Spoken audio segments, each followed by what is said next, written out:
Вечір добрий, шановне товариство. Юрій Макаров, Данило Яневський. Цей вечір проведуть з вами, а ви з нами. Вітаю, Юра. Про що думалось на цьому тижні?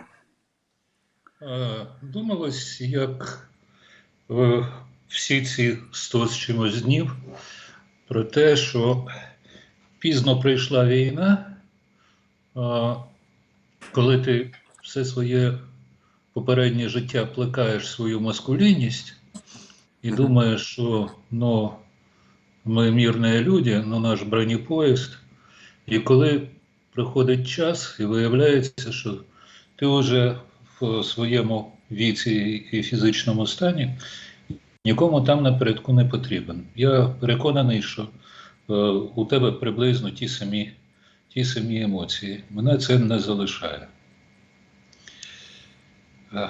Особливо, коли ти бачиш, скільки наших і близьких друзів, і просто добрих знайомих, колег опинилися там безпосередньо в найгарячіших точках.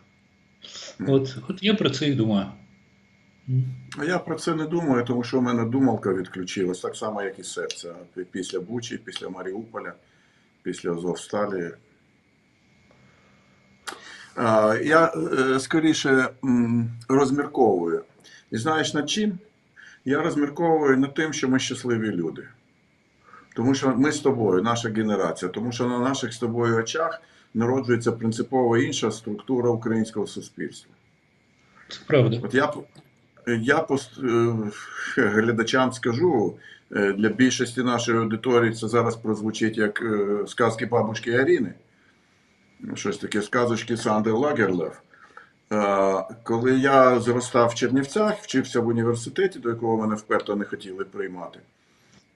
Чому? Тому що у нас тоді існувала дві з половиною частотна структура суспільства. У нас був робітничий клас, колгоспне селянство безправне до початку 70-х років, фактично раби, бо в них паспортів не було. Так, і так звана народна інтелігенція.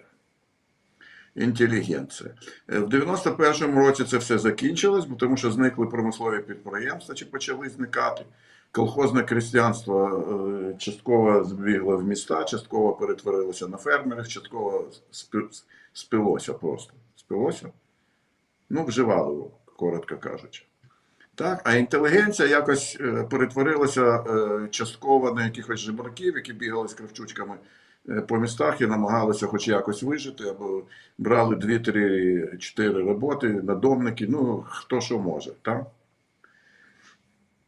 І з таким людським матеріалом побудувати, очевидно, правову державу, я весь час в українською забуваю, як це сказати, sustainable development, сталого розвитку. Та держава сталого розвитку, в якій було б верховенство права, nobody above the law, ніхто не може бути вищий закон, чи президент, чи останній без хатченки. Та?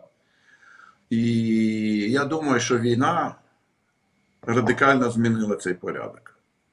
По-перше, у нас з'являється на наших очах, народжується, попри всі ці абсолютно страшні втрати, які ми кожного дня, ми як народ несемо на війні. Попри вимушену еміграцію за кордон і вимушених внутрішніх переселенців, у нас народжується абсолютно нова верства, яка має має захмарний рівень народної підтримки. Це Збройні Сили. Так? Каста воїнів. У нас народжується поволі, дуже невеликими темпами, але народжується каста мислителів, які починають відсепаровувати уявні цінності, оскільки зрозуміли, що матеріальні речі, які мають ціну, вони насправді нічого не варті. А те, що ціни немає, цінника немає, людські стосунки, воно насправді найцінніше. І нарешті у нас починає сепаруватися каста священників. Причому що іудейських, що мусульманських, ісламських, що християнських всіх деномінацій. Вони стають напередку війни цієї. От я дивлюсь, що в нашій православній парафії робиться в селі цей мурахи якісь зранку до ночі. Зранку до ночі просто буквально працюють. І я думаю, що саме це дає надію нам на майбутнє. Не просто дає надію, переконує в тому, що ми нарешті дочекались Вашингтона з новими праведним законом. І цей Вашингтон є український народ. От якось так. У мене такі старечі міркування. Давай подискутуємо на цю тему. Ну, в цілому я з тобою солідарний, що стосується самоорганізації і реалізації потенціалу українського народу, який, в принципі, весь час нікуди не дівався, він просто спав. Треба було, щоб так склалися зорі, щоб українці себе самоусвідомили і ідентифікували як такі.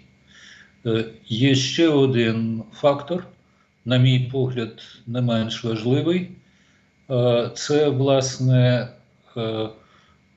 теж ідентифікаційний, це, власне, відмова від цієї, це навіть не поповини, а штучного такого дротику до імперської свідомості.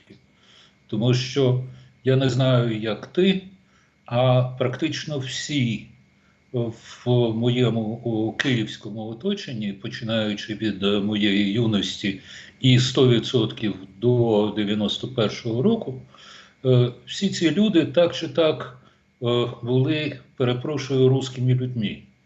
При тому, що як таких росіян з Росії серед них не було, це були інтелігентні київські українці і київські євреї. І вони всі жили передусім тим набором літератури, яку їм батьки чи школа, чи і те, і інше видали в якості обов'язкового набору. Пушкін, Булгаков, Лермонтов, Толстой, Достоєвський, Чехов. І проблема не в тому, що там був Пушкін з «Капітанською дочкою» і Борисом Годуновим, і Толстой з «Війною і миром», який зараз убирається зі шкільної програми. А в тому, що цей набір був першочерговим і обов'язковим. У когось з українським сентиментом, а в моєму оточенні, я підкреслюю, не ідентичністю, а сентиментом, були поряд із цим, але не замість цього. Були там Шевченко, Франко, Леся і останні номери журналу «Всесвіт». Я так сміливо узагальнюю, тому що я в цій бульбашці, в цьому бульйоні прожив більшу частину арифметично, більше половини свого життя, і можу собі дозволити так упевнено давати діагноз. Це була російська провінція, якою вона була там наприкінці 19-го, на початку 20-го століття, і за все 20-те століття практично нічого в ній не змінилося. І ось тепер раптом виявляється, тобто раптом, починаючи з 91-го року, виявляється, що в твоєму наборі тих культурних зразків, тих образів, я не кажу там, більш загальними категоріями, зразків, образів, тому, що ти цитуєш щоденно, навіть підсвідомо, замість там Ільфа і Петрова і Булгакова, ми з тобою там ще років, напевно, 15 тому розмовляли цитатами з «Майстра і Маргарити». Ну, можливо, ти ні, а я точно. І ми ж продовжуємо цю розмову персонально з тобою вже багато років поспіль.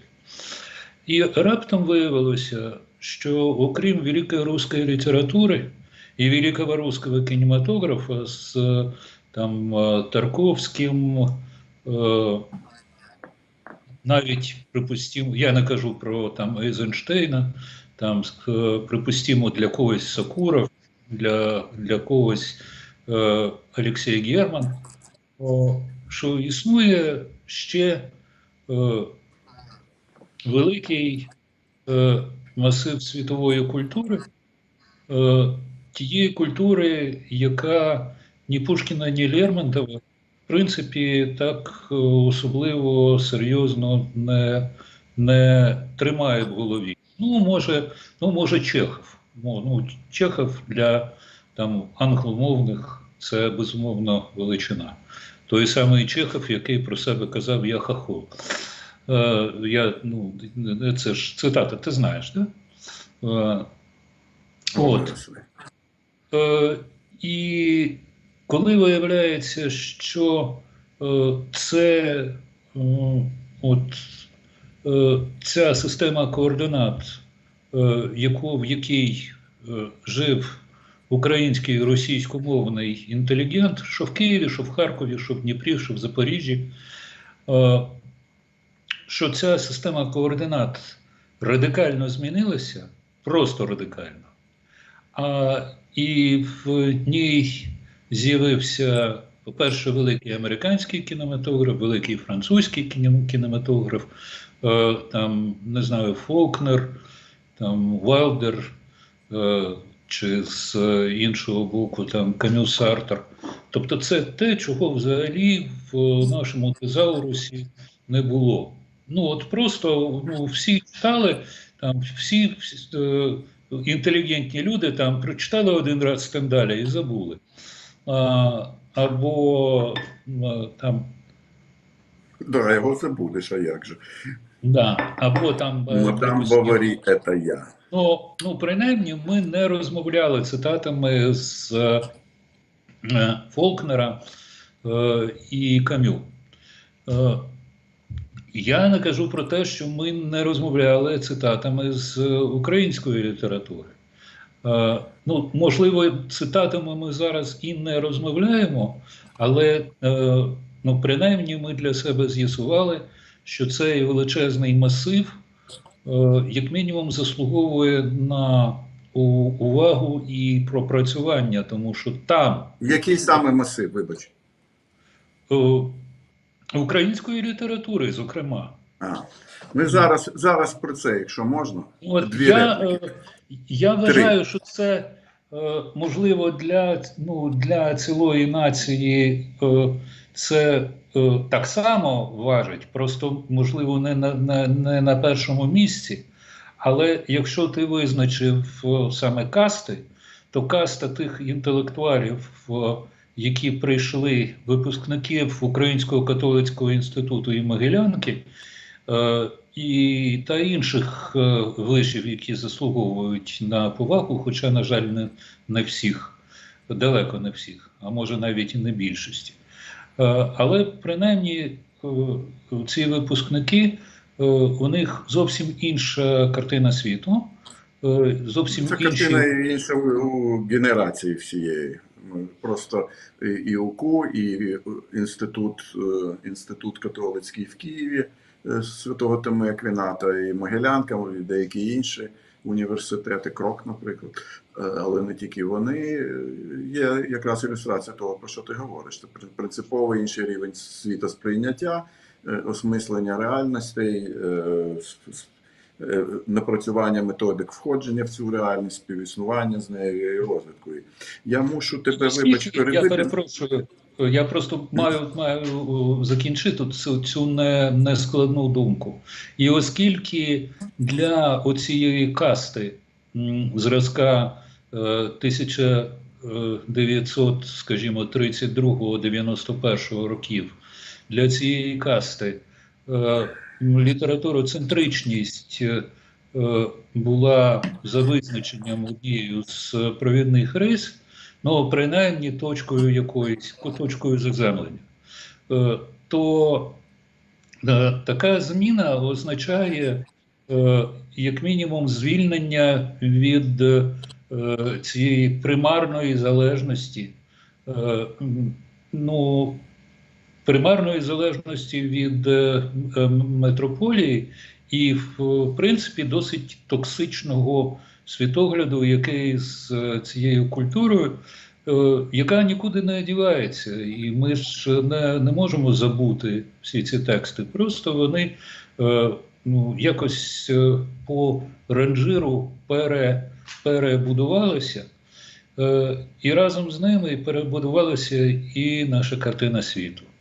І українці сьогоднішні, незалежно від того, перейшли вони вже на українську, вони на шляху до цього, або навіть не, принаймні наразі це не стоїть на їхньому порядку денному, вони вже є так чи так українцями. Вони не є недоросіянами. Ну, можливо, вони ще цього не знають, але в кожному разі я мушу, по-перше, відреагувати на те, що у нас чат пише. І пан Володіч, при всій моїй повазі до вас, приберіть своє питання до Юрія Володимировича. Це непристійно для мужчини такі ставити речі в публічній площині.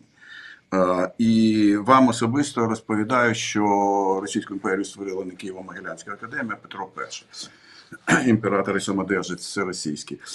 Але це таке. Значить, мотаю назад розмову. Російська мова – це койне. Немає значення. Російська мова – це койне для імперії.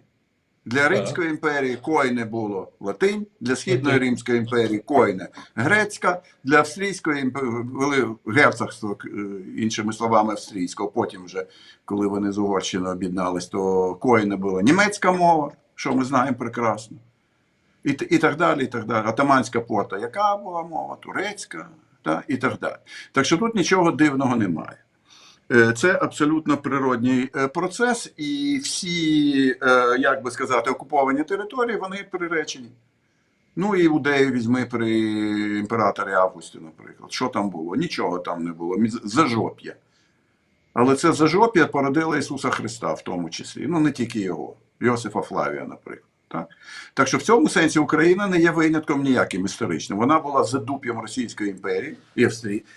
Мала всі умови, між іншим, український народ мав, який був під Габсбургом, мав всі умови для національного розвитку і парламентську репрезентацію в Відні, і в Галицькому сеймі, і в Буковинському сеймі, і університет в Чернівцях був, і билися за створення Українського університету, і 4 газети, 3 українських було на початку ХХ століття, навіть України ще Руншау.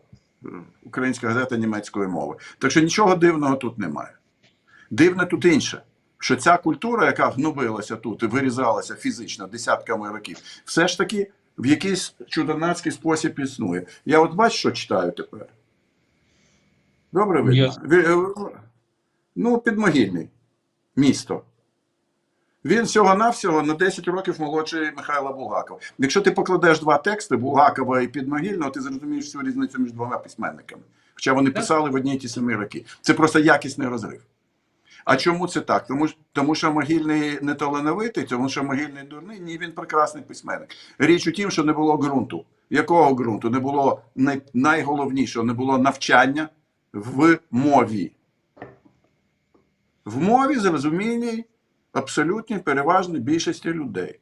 Тому їх, коли вони вступали до якихось навчальних закладів, від технікумів до, я не знаю, Московського, Петербурзького чи Петербурзького університету, їх просто калічили, вони не розуміли цього.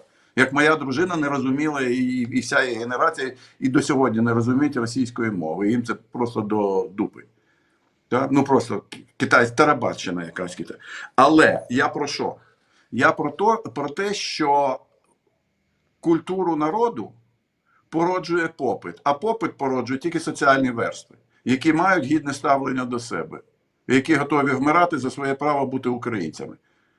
якихось там будь-якої національності, будь-якого віросповідання. Я про це. Тому я кажу, що ми щаслива генерація. Нам Господь Всевишній дав за страшну ціну переосмислити своє місце в цьому житті. Переосмислити своє місце в цьому народі, хто ми. Ми ж, давай правду скажемо, ми ж десятками років отак от відштовхувалися від народу. Да? Ми жили в золотій клітці. Правда? Правда. На плюсах, наприклад. Що ми себе вважали частиною народу? Я так ніколи. Я просто цим гребував. Тому що вони були не письменні, не освічені, не культурні, і плювались на вулицях. І от тільки тепер ми приходимо до поняття національної гідності і платимо за це неймовірну абсолютну ціну. Але її доведеться заплатити. Тому що нам всім доведеться відповідати впродовж поколінь на просте питання. Не чому це сталося, а навіщо це сталося з нами. І це є принципова різниця в цих двох постановках питань. Навіщо це нам випробування? Я адресую це питання тобі. Да, Володіч. Ага, дякую, що ви мене дослухались. Дякую. Дякую. Ага. Ясно. Так, Шкода, навіщо нам це? шкода, що я люблю провокаційні... Це якраз не шкода. Чоловік зрозумів, що він був неправий. Це робить йому честь. Да, так навіщо це нам? Ну, ти знаєш, я ще з 2014 року багато разів чув не лише від людей, які повернулися з фронту, а тоді особовий склад на фронті був... Перепрошую. Будьте здорові, Дмитро Борисович. Я стараюсь. Батя, я стараюсь. Угу. Особовий склад на фронті. Був так само універсальний в соціальному відношенні, як і тепер, зараз. Тобто ми коли знімали з моїм товаришем Женєю Степаненком, ми проїхалися по всій дузі від Маріуполя до станиці Луганської. І розмовляли з хлопцями і часто з дівчатами. Це були представники, Лена Білозерська, наприклад. Така, ти її знаєш, да? Фантастична. Записки нелегального солдата. Ну, У мене навіть програма є з нею під лампою Зеленою Білозерською. Я був просто вражений, коли я перечитав цей текст. І вражений не тільки тому, як він написаний, а масштабом особистості, яка цей текст написала. Хоча здавалося. Такі особистості були на кожному кроці буквально. І оце от фронтове братство, крім усього іншого, воно ще характеризувалося тим, що люди, які прийшли, так мовити, з інформаційним, там були айтішники, там були журналісти, там були громадські активісти, грантожери, там були банківські, от в Авдіївці нам зустрівся банківський менеджер не найнижчої ланки, і фахові військові. І вони там впродовж цього часу перемішувалися, і я розумів, що от з цієї спільноти, тоді ще обмеженої, і це вони так само тоді існували в певній бульбашці, яка виходила на поверхню тільки на День Незалежності, коли проходили колонами ветерани по бульварам Шевченка і Хрещатиком, а їм кричали «Дякуємо». Так от всі ці люди, це були там фантастичний, до речі, я зрозумів, що фантастичний антропологічний тип. Там не було некрасивих людей, ти знаєш? От на фронті я не бачив, всі люди, в принципі, однакові. І некрасива людина, вона так само має право бути некрасивою, і це її не робить її безсмертну душу менш цінною. Я нічого не можу зробити. Вони всі були красиві. Вибач, Юра, вибач, я не перериваю, тримай думку, я хочу досипати. Я це саме питання поставив колись українській оперній діві, народній артистці там, і так далі, лауреату всього, які можна бути, Анжеліні Шварці. Чому всі оперні співачки такі фізично красиві люди? Мгм. А вона каже, все дуже просто. У нас інша система дихання. І я глибоко замислився над цим. І зрозумів, що цю її відповідь можна розкласти на дві частини. Це фізичне дихання. А друге, що найважливіше, це дихання в світі дуже високих енергій. Музика – це ж безпосередній зв'язок з творцем, так само, як поезія. Те саме на фронті. Це абсолютно іншого штибу зв'язок з творцем. Тому весь цей мотлох, який ми носимо в наших головах, ну я не знаю, як наші глядачі, ну я так точно, він просто змивається. І там залишаються тільки дуже високі, дуже правильні енергії, тому що вони зав'язані безпосередньо на творця. Там дихають інакше. Тому там немає некрасивих людей. Думаю, Ну я. от, бачиш, я якось до цієї думки не дійшов, ти маєш рацію, напевно. Це Ангеліна Швачка має. Гаразд, Швачка має. Я маю беру тільки на автомат озброєння. Калашникова і Макарова пістолет. До слова твого тески, да. Це не ти його придумав, ні? Ні, Жартую. Жартую, жахливо. да. Ой, То абсолютно. жарт. Чоук. От, так що і те, що цих людей побільшало в рази або на порядки, і вони зараз от, продовжують реалізуватися і дихати так, як ти розповідаєш, або Анджеліна Швачка. Це феномен, з одного боку, який на нас чекає, коли все закінчиться. З другого боку, у мене просто волосся на голові рухаються і мурахи, тому що я розумію, що зараз золотий фонд цієї нації щоденно під цими, як вони кажуть, чемоданами. Здається, ще з Другої світової, коли на них сиплють снарядами і цими реактивними системами. Їх вибивають. І вибивають найкращих. І ти думаєш, як ти маєш поводитися далі, ким ти маєш бути, щоб не замінити їх в цивільному житті, бо це неможливо. Але принаймні якось якісно не дисонувати з тим рівнем людської самореалізації, яку показують ці люди. У мене є ще одне запитання, яке мені не дає спокою, що поруч із цими... перепрошую, я повернуся на 2 кроки, ось цю думку я точно не забуду.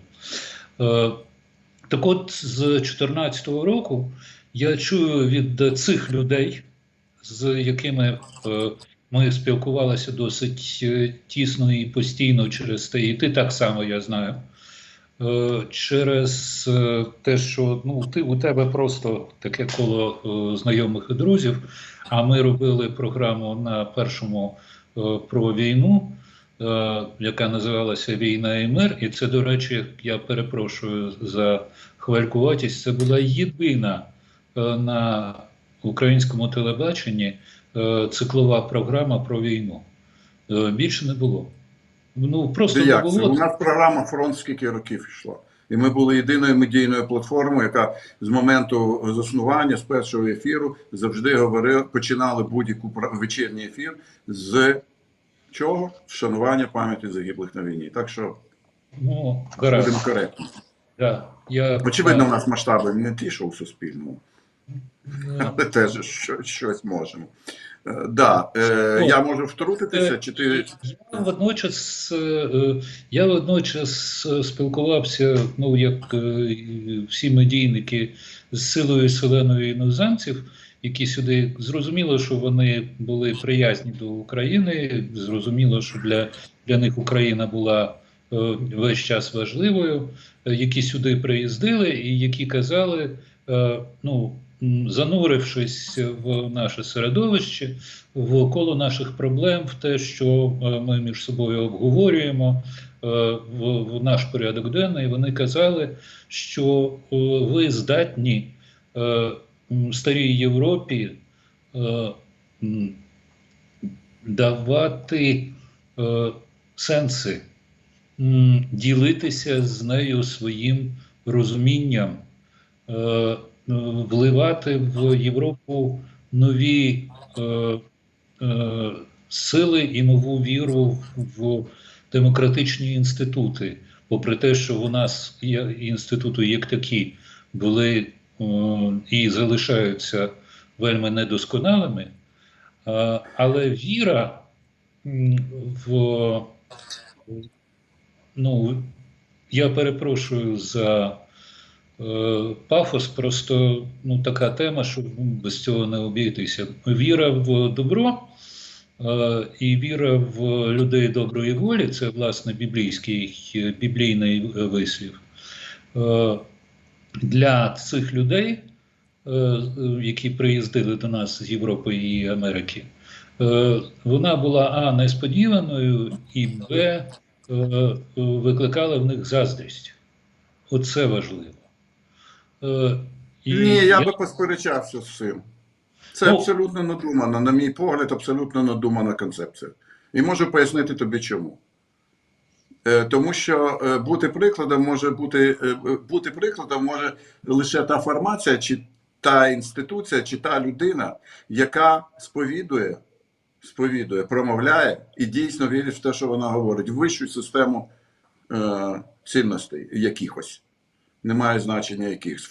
Чат до слова просить тебе не курити в кадрі. Я приєднуюсь. Ой, у нас можуть дивитись вагітні жінки і неповнолітні діти. Ти вчиш погано. Мене виправдовує тільки те, що це Айкос, але добре, я не буду. Так я про що? Я про те, що таку етичну систему, яка знаходиться поза людиною, не формується людиною, якій людина мусить підкорятися. Її може дати тільки вища істота якась. Ну, у євреїв, скажімо, це зрозуміло, гора Синай, в ісламі це, відповідно, марення чи бачення пророка, в нашій системі це вчення Ісуса Христа і апостолів. Вони дають закон. І ми йому підпорядковуємося. Якщо люди починають плодити закони моральні, то воно цим і закінчується. Наша країна і наш народ дуже давно відкинув ідею Бога. І тільки тепер, через ці нещисленні жертви, він приходить до цього розуміння, що є закони пророки. Ти знаєш, що треба жити по закону, чи то по закону Божому, чи то по закону земному. А ми не жили ні по тому, ні по цьому. Ну, правда? Можливо, Правда. формально ти маєш рацію, але Та я... чого ж формально? Давай, скажемо так, 30 років вкрали всі. Всі обкрадали цю державу. Всі. Знизу до верху. Ні, не всі. Ну хто? Мустафа Джемілєв – ні. Да, я погоджуюсь. Мустафа Джемілєв – ні. Боженіший Гузар – ні. Мирослав Попович – ні. Мойсей Фішбейн – ні. Ні, Йосип я тобі Зісич – запевняю, Ден Борисович, я навмисно останні роки, коли виявилося, що я не збитий льотчик і я повернувся, так би мовити, до процесу, я спеціально собі вербував людей середнім віком 30 років. Ти про секс говориш тепер? Про кого? Про секс? Ти сказав, що ти збитий льотчик і повернувся. Shame on you. Іронія, сарказм. В моєму віці хлопці якісь 30-літні, ти будь обережний. До цього доходити, це треба дуже довго вираховувати. Але оці люди, з якими я працював і досі працюю, якщо ти їм запропонуєш якусь схему, а у нас на Суспільному крали завжди. Ну, коли воно ще було національною телекомпанією. Крали, ті, хто могли дотягнутися, крали завжди. І тепер, коли ти пропонуєш, я то не пропоную, бо мені не пропонують, знаючи, Але я уявляю, якби от цим моїм молодим друзям Да, Юра, запропонували ти говориш, власне, вибач мене, ти говориш про не винність. переривай, Ці люди становлять абсолютно міноритарну, вибачте за тавтологію, абсолютно міноритарну меншість. В Україні тепер, під час війни, ввезли 165 тисяч автомобілів. Для потреб фронту? про Ні. це, от про це Ні. ми, я і збирався Ні. там через кому поговорити. Я кажу, що цих людей як явище раніше не було, тепер вони є як явище. З'являються потрошки, так. Да. Я їх не Да, можу потрошки, оцінити да.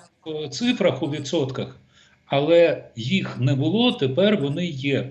Якщо ти Є, з'являється міноритарна, вибачте, щось меншість, абсолютна меншість.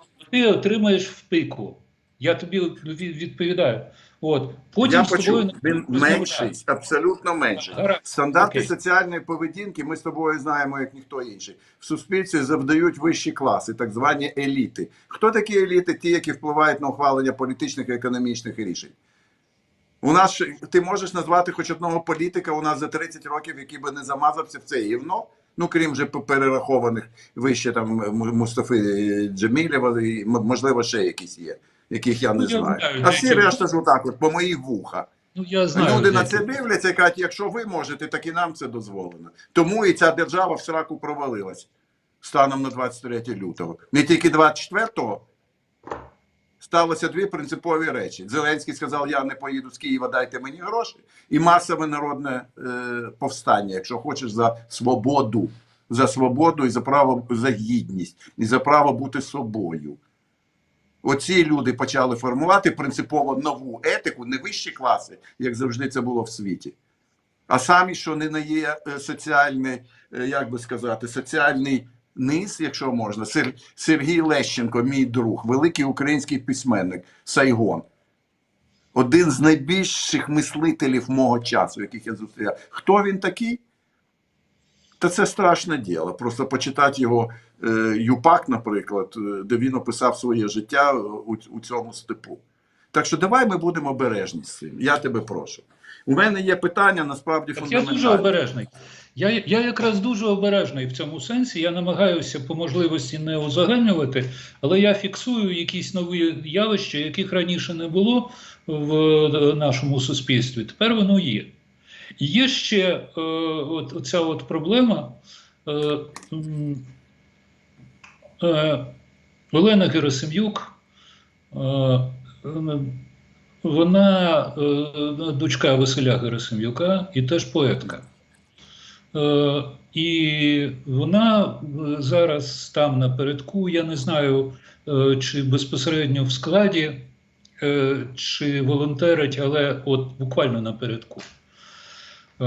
У неї є фантастичної якості, фантастичної, я не так часто такі епітети вживаю стосовно літератури, фантастичної якості вірші, де вона описує війну. І я думаю, що мало в тій літературі, яку ми з тобою знаємо, включно з там ремарками і Хемінгуеєм, і хто там ще був, Андрій Барбюс, дуже мало людей, які би так виразно і просто фізично описували би відчуття людини безпосередньо на війні. От. І от вона... Василь Гросман. Ну, так. І вона розповідає, як до неї телефонують, взявши десь у когось її телефон, і починають їй висувати претензії, що вона, скажімо, не може відмазати синочка від армії. І вона каже, по-перше, з якого дива я маю це робити, а це ж, власне, незаконно і аморально. А по-друге, чому ви до мене звертаєтесь? І тоді починають розповідати, що вона заїлася, що вони всі заїлися, що ви мені винні, невідомо, незрозуміло чому.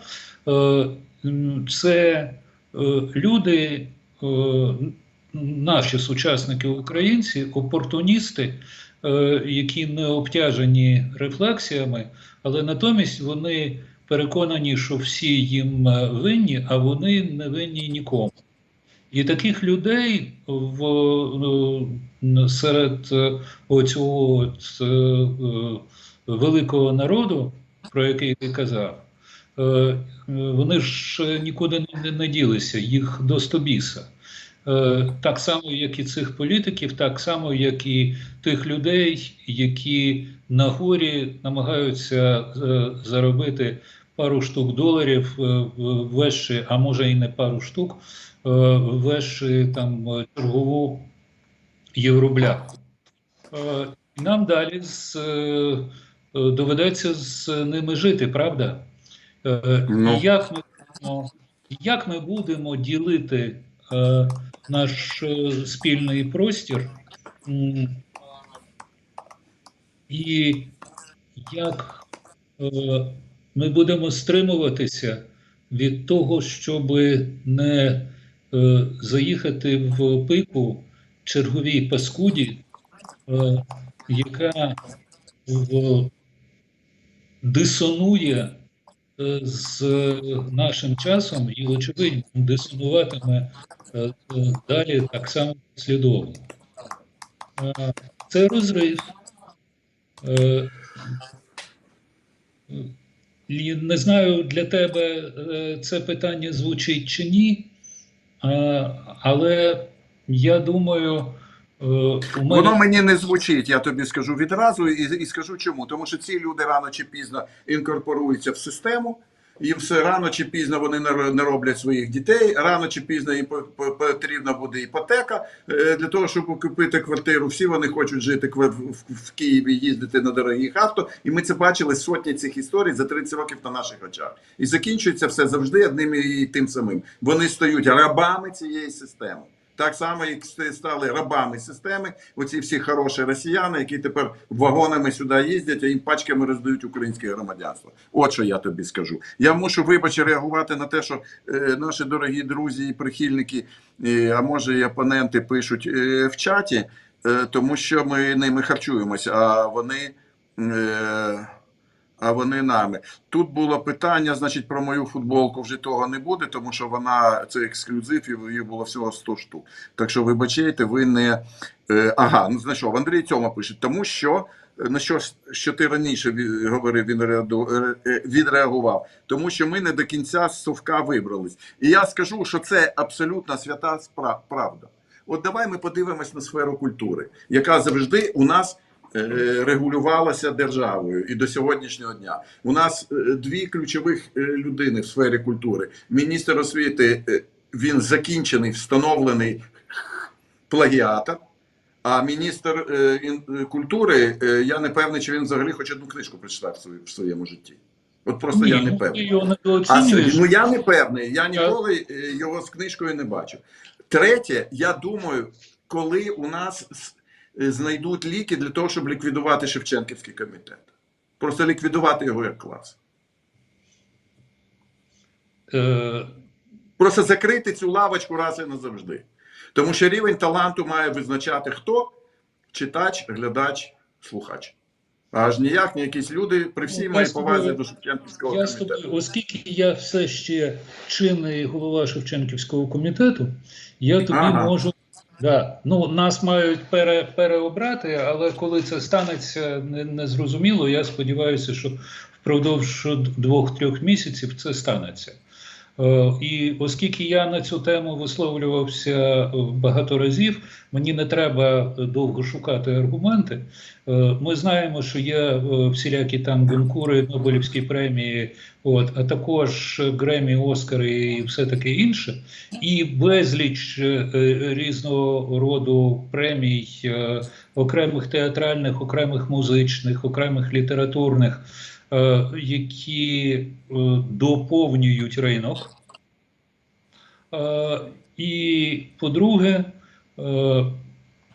вони в нормальній системі стосунків, в тому числі ринкових, вони існують паралельно із інститутом критики. Якщо ти мені назвеш там 5 українських критиків, на яких ти можеш покластися, і якщо вони написали, що цю книжку треба прочитати, ти залізно підеш в книгарню є і купиш, я здивуюся. Тому що я знаю двох, і з обома у мене там подекуди є різночитання. І в цій системі стосунків я комітет багато разів називав милицями. Він виконує функції дороговказу і для митців, і для публіки, який нема де взяти інших підказок, що таке добре і що таке погано, що таке рівень і що таке не рівень.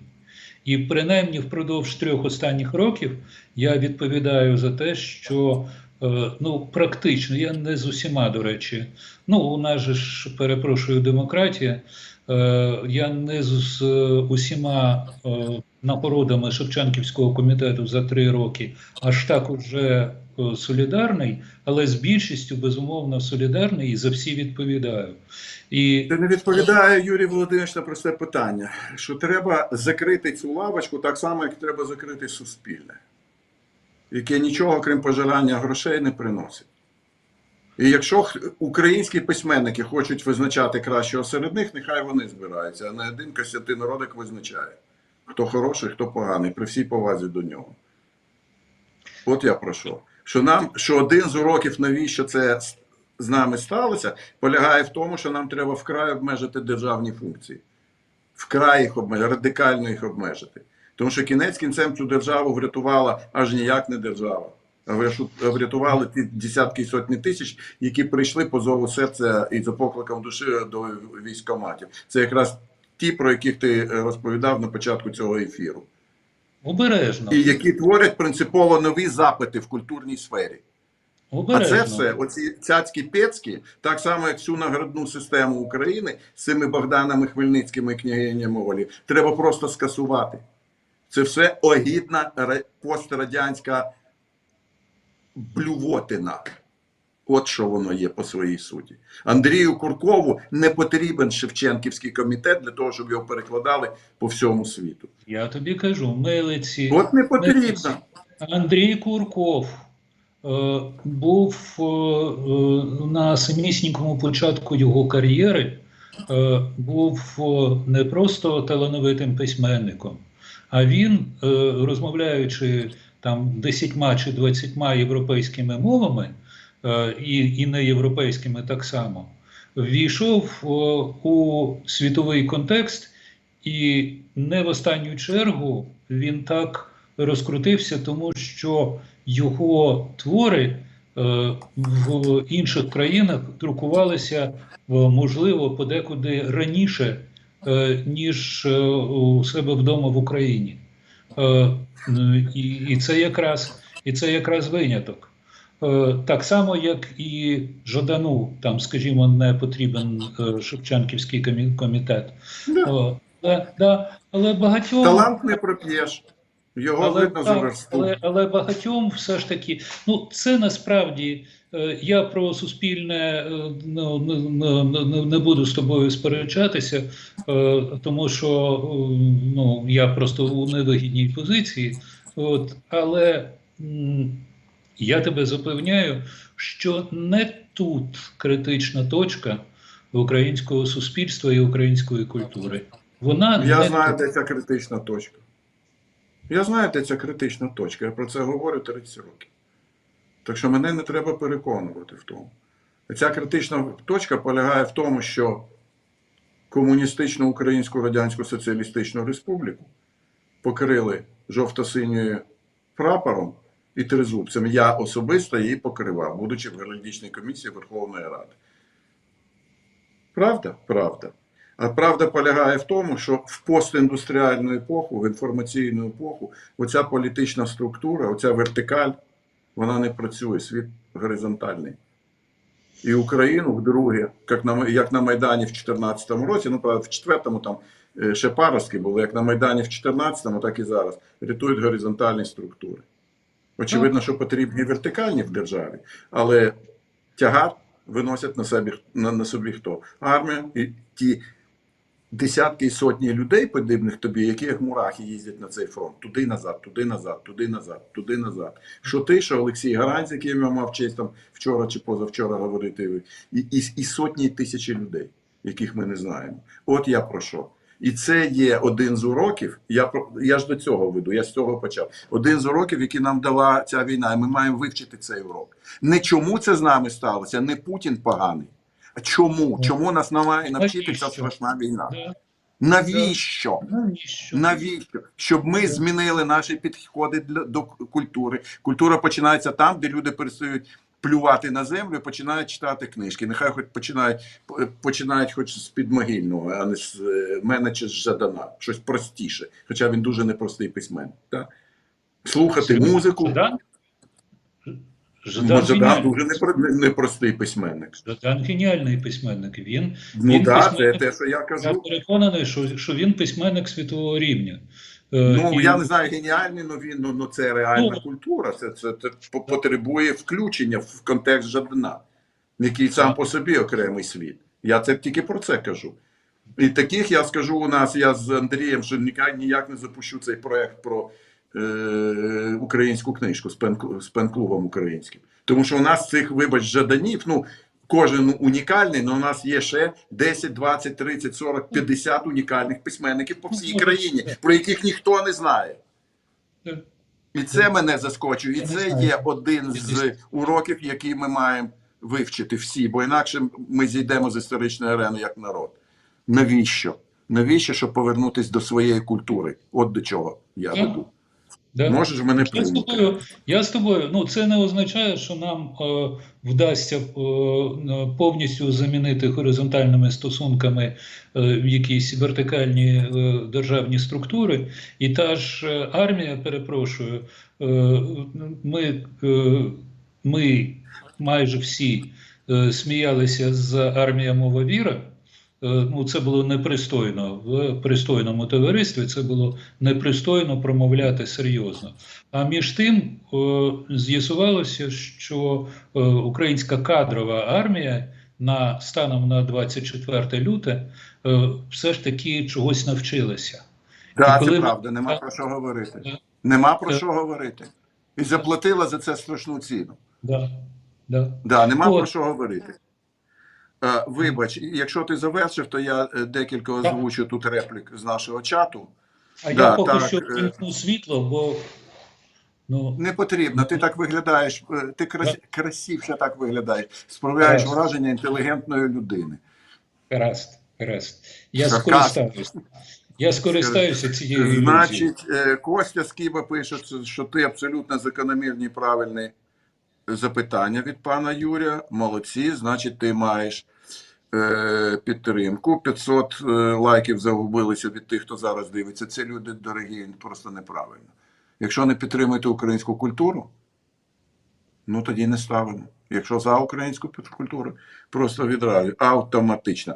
Отут пише мені пан Володіч, наш постійний слухач-глядач, ви ж знаєте обидвох Якутовичів, Яблонську чи Бикінів. Ні, не знаю, ні Яблонську, ні Чебикіна. Обидвох Якутовичів, бо взагалі-то їх 4 було. Ася Якутович, дядя Юра Якутович, Сергій, Діма. Діма ще живий. Це частина моєї родини, і я про те, між іншим, що я весь час про це говорю, Юра, повертаючись до самого початку про російську мову. Ми ніколи не говорили з ними українською, а вони маркери української культури. Ні, ніколи. А вони маркери української культури. Просто реперні точки. Ні, про неї я тепер Тетяну Нилівну я взагалі мовчу, це само собою, це класика жанру. А Чебикін, до речі, розмовляє українською чому? Я знаю, принаймні. Чебикін. Я просто його не знаю. Я кажу, що з Якутовичем ми в родині ніколи не говорили українською. От ніколи.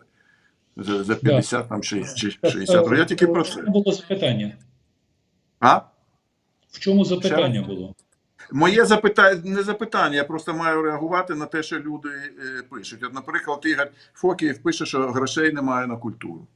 Це у нас от скажи мені, може на цьому будемо підв'язуватись, бо вже 9 година вечора. Що спасе, що врятує українську культуру? Гроші, таланти, попит людей, якісь нові технологічні можливості, бо друкарні розбитих паперів немає. Паперу, перепрошую, немає. Дорого. У мене є тимчасове вирішення. Зараз на українську культуру шалений абсолютно попит. От, де, в Україні чи в світі? Ні, в світі. В світі. В світі. Моя дружина зараз, вона працює серед іншого в Київському, це називається Київ Symphony Orchestra. Колись він називався я слідкую за Любою, да. Естрадно-симфонічний, тобто він давно вже не естрадно, він просто один з найкращих оркестрів, як мінімум українських, а можливо і не лише українських. От. Ну, принаймні, серед найкращих найдешевший. І вони зараз перебувають в Німеччині з гастролями. Після гастролей невеличка резиденція. 23-го, здається, в Мадриді на саміті голів країн-членів НАТО вони дають концерт безпосередньо. Їх запросили. Я розумію, питання, що врятує українську культуру? Я тобі розповідаю. Зараз так, це кон'юнктура. Це треба усвідомлювати, що в багатьох випадках це не тому, що ми такі талановиті, а в багатьох випадках тому, що ми такі талановиті, і люди з-за кордону раптом розкрили очі і побачили: де були мої очі? І сьогодні багато хто з тих, хто не розуміє, як він на культурі може вижити, мають шанс отримати, я кажу, це тимчасове вирішення питання, експортувати от сьогодні, експортувати свої тексти, свої картини, свої вистави. Ще довгий час в Європі мінімум, і напевно і в Північній Америці на це буде попит. І на це будуть виділятися, я переконаний, що на це будуть виділятися грантові кошти, і ти уявляєш, який обсяг грантових коштів крутиться в євроатлантичних країнах. От. А за цей час фантастичні, якщо оцінити загальний обсяг, я тебе запевняю. І от за цей час треба вибудувати, і це ніхто не буде за нас вибудувати механізми, які дозволять перейти на самозабезпечення. Да, я тут маю іншу точку зору, яка зводиться до того, що має бути в країні, врешті-решт, ухвалений закон про меценатство. І досвід Сполучених Штатів, я в кожному місті, в якому був, ходив до музею, і в жодному музеї не бачив напису, що це муніципальний чи національний музей. Просто імені такого-то, чи імені такого-то, чи просто такий. А просто такий. Люди туди віддають колекції свої, будують будинки. І це є ще одна річ, якій ми маємо навчитися, чи урок, який ми маємо винести з цієї, і винесемо, безперечно, з цієї війни. Юрій Макаров, я думаю, що... комплімент на твою адресу. Соромно зізнатись, Юрія Макарова пам'ятаю з програми «Культурний фронт». Тембр голосу завжди утримував мене біля екрану телевізора. Дякую. А Костя Скиба взагалі написав фантастичну річ. Бо армія боронить нашу землю заради нашої культури, носіями якої ми всі є. І це прекрасна точка в нашій сьогоднішній програмі. І я Костя Скіба, дякую вам за це. І Це, я власне, є сенсом цієї війни. І нашого, нарешті, ментального і емоційного пробудження. Треба прокинутись до життя, відкинути цей матеріальний мотлах і зрозуміти, що є щось вище за шмотки, автомобілі і все це гівно, яким заполонена наша країна. І вся ця війна це підтверджує. І те, про що сказав тільки що Юрій Макаров, годину тому, коли розповідав про свої поїздки по дузі від Маріуполя до там кудись, да, до станиці Луганська. Дякую вам всім. Дякую вам всім. Тихого вечора, особливо Юлії Маркові. Ви така мила просто. Юра, обнімаю. До зустрічі за бокалом доброго вина на прославу Збройних сил України. Завтра читанка, між іншим, читанка. Не забудьте 8 годині. Прощаюсь. Тихого вечора. Пока.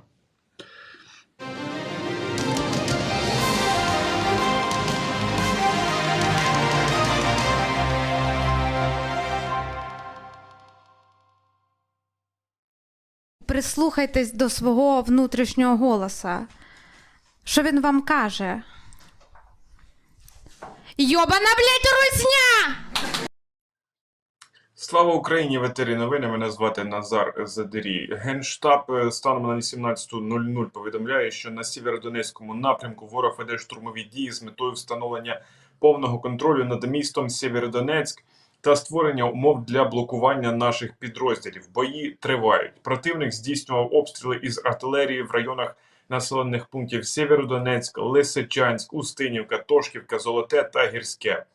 Вся вільна Луганщина під щільним обстрілом. Тривають запеклі вуличні бої в тому ж Сєвєродонецьку. Вимотуємо ворога. Про таке раніше повідомляв голова Луганської обласної військової адміністрації Сергій Гайдай. Також він казав, що траса Лисичанськ-Бахмут наша наступна дата ганьби рашистів – це 22 червня. Оскільки до цієї дати вони планують нібито захопити Сєвєродонецьк. Оточення нашим військам на Луганщині не загрожує, наголосив Сергій Гайдай. За даними британської розвідки, бої продовжуються. В Сєвєродонецьку Росія контролює більшу частину міста, а також має невеликий прогрес у спробі взяти під оточення більшу площу з півдня та півночі. Критичний дефіцит ліків в Херсоні є, а Маріуполь на межі спалаху епідемії холери. Окремі випадки холери фіксуються з травня. Збройні сили знищили базу вагнерівців на окупованій Луганщині. Вона розташовувалася. База тепер на стадіоні в Кадіївці, яку московити нахабно окупували ще у 2014 році. Вижив під час цього інциденту, скажімо, один рашист, розповів Сергій Гайдай. А в Донецьку пролунав вибух біля офісу голови окупаційної адміністрації Донецької області Чепушиліна. Подробиць поки нема, але 3 дні йде заміна керівництва. Це ось, до речі, відео з моментом щось там бахнуло. 3 дні йде заміна керівництва окупантів з місцевих колаборантів на росіян. Про це повідомив радник міського голови Маріуполя Петро Андрющенко. І тут вибух біля офісу Пушиліна. Співпадіння, каже, не думаю. Варто згадати, як закінчилися всі ці Паші Губарєви, Захарченки та Гіві з моторолами. Здавайтесь, поки не пізно, хоча б залишитись живими, написав в Телеграм Петро Андрющенко, радник міського голови Маріуполя. Відбувся 11-й обмін, 4 по формулі, 4 їхніх і 5 наших. Зокрема, звільнено голову Шевченківської обласної об'єднаної територіальної громади Олега Пилипенка, який був 2 місяці в полоні рашистів. Про це повідомив очільник Миколаївської обласної військової адміністрації Віталій Кім. Далі пряма мова. Доброго дня, мы из Украины. Сегодня 11-й был обмен благодаря координационному штабу по работе с пленными. Вот. Почему говорю сегодня? Потому что 2 месяца там с чем-то был в плену наш глава ОТГ Пилипенко, которого достали и вели переговоры мы очень долго. Поэтому до этого момента не хотел, не мог об этом говорить. Но сейчас он уже тут, поэтому его поздравляем. все будет хорошо. Російські командири продають пайки своїх солдатів. Блін, а кому вони їх продають? Самі собі, оце я зараз тільки задумався. Тому ті продовжують харчуватися собаками. Свинособаки продовжують харчуватися собаками і своїми вонючими сухпайками. Про це свідчать нові телефонні розмови загарбників, які перехопила Служба безпеки України. Можемо послухати.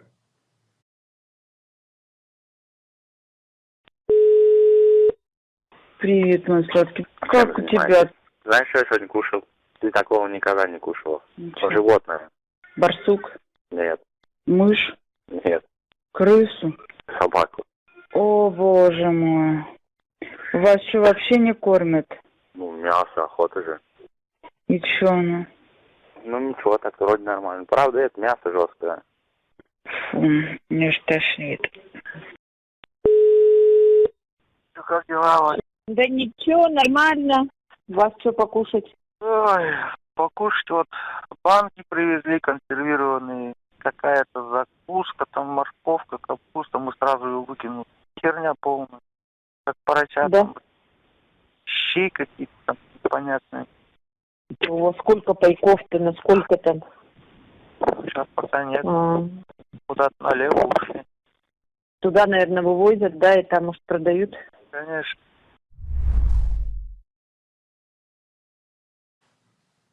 Також, за даними Генштабу, станом на 18:00 противнику все важче поповнювати підрозділи, що зазнали втрат внаслідок ведення війни на території України. Проблему комплектування загарбники намагаються вирішити за рахунок обіцянок сприятливих фінансових умов та введення короткострокових контрактів на продовження військової служби. Подібні контракти самі окупанти називають «в один конець». Угу. Так і є. Росія продовжує блокувати евакуацію жителів Херсонської та Запорізької областей. Про це повідомила віце-прем'єрка Ірина Верещук. А тим часом на Росії виник дефіцит високоточних крилатих ракет, які країна-агресор використовує для обстрілів України. У зв'язку з цим ворог почав використовувати радянські Х-22 ракети. А між іншим, в Києві та області, в Чернігівській області кілька хвилин тому розпочалася повітряна тривога. Українські військові показали, як працюють на полігоні чеські САУ «Дана». Дивимось.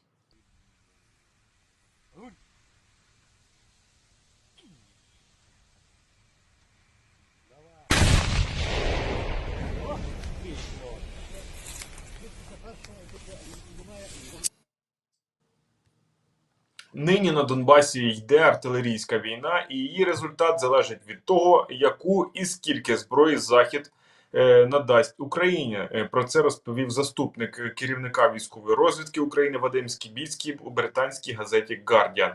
За його словами, наразі у цьому артилерійському двобої Україна програє Росії. Україна має одну артилерійську одиницю на 10-15 російських. Наші західні партнери дали нам близько 10% від того, що в них є. Україна щодня використовує від 5 тисяч до 6 тисяч артилерійських снарядів.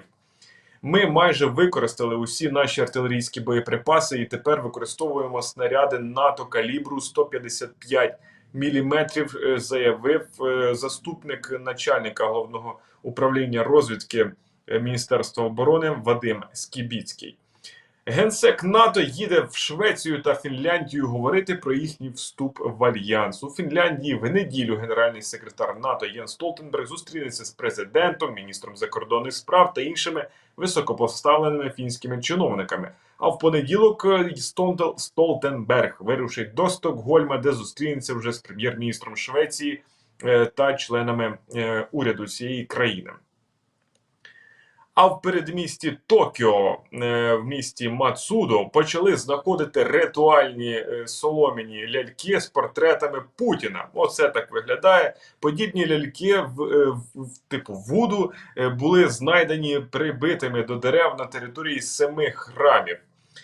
Варанінге, оце чудо називається, солом'яна лялька, і її створюють як опудало того, кому бажають зла. Ну а на кінець новини кримінальної хроніки, можливо так це назвати. У Кам'янці-Подільському дві жінки заявили в поліцію, що їх побили сусіди. В ході слідства виявилося, що били їх за підтримку Росії. Тому правоохоронці відкрили справу про колабораційну діяльність. Наразі в мене все. Більше новин читайте в телеграм-каналі umn.ua та фейсбук-сторінці UMN. Підписуйтесь, ставте вподобайки під цією трансляцією і підписуйтесь на YouTube канал Ukrainian Media Network. Підтримуємо і надалі наші Збройні Сили України. Слава Збройним силам України, які роблять смерть окупантам.